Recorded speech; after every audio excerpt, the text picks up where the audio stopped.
आणि एक महत्त्वाची घडामोड आहे। आपल्याला माहिती आहे रत्नागिरी सिंधुदुर्गचा तिढा अद्यापही कायम होता। आता किरण सामंत यांनी माघार घेतली आणि नारायण राणे यांना उमेदवारी आता अधिकृतपणे जाहीर करण्यात आलेली आहे। मगाशीच त्यांचं एक वक्तव्य आपण ऐकलेलं होतं, उद्या उमेदवारी अर्ज भरणार असं।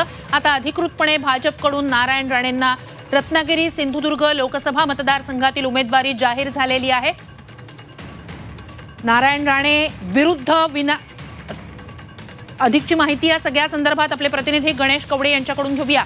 गणेश, पुन्हा एकदा या ठिकाणी राऊत विरुद्ध राणे असा सामना, काय अधिकची माहिती? नक्कीच रत्नागिरी सिंधुदुर्ग या जागेवर बराच वाद आहे तो पाहायला मिळाला होता, कारण की मंत्री उदय सामंत यांचे बंधू किरण सामंत या जागेवर खरं तर इच्छुक पाहायला मिळत होते। मात्र ज्या पद्धतीने राज्यसभेवर असलेले खासदार यांना कुठेतरी लोकसभेमध्ये आणणार असं भाजपकडून अगोदर सांगण्यात आलं होतं, त्यामुळे नारायण राणे यांना ही जागा आहे ती दिली जाईल। आणि त्यामुळे अमृत नोनी गॅस्ट्रिन, अपचन, ऍसिडिटी, गॅस्ट्रबल ह्यापैकी तुम्हाला कुठलाही गॅस्ट्रिक प्रॉब्लेम झाला, उपाय एकच, अमृत नोनी गॅस्ट्रिन।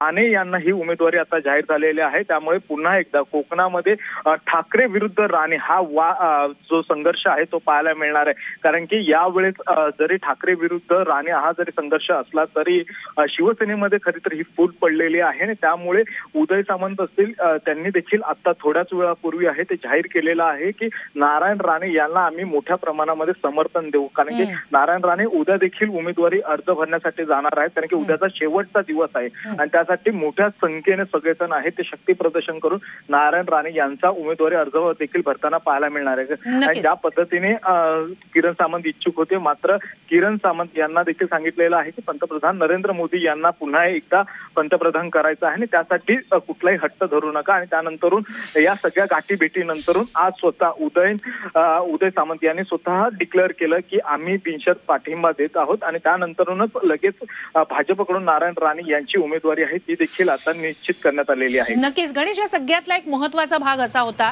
ती म्हणजे ही जागा, म्हणजे कोकणातलं आणि शिवसेनेचं एक वेगळं नातं, त्यामुळे इथून शिवसेना शिंदे गट अतिशय आग्रही होता। मात्र काल रात्रीतून मोठ्या घडामोडी घडलेल्या आहेत, त्यानंतर आत्ता किरण सामंतांनी माघारी जाहीर करणं आणि लगोलग नारायण राणेंची उमेदवारी अधिकृतपणे घोषित होणं, या सगळ्याकडे कसं बघायचं?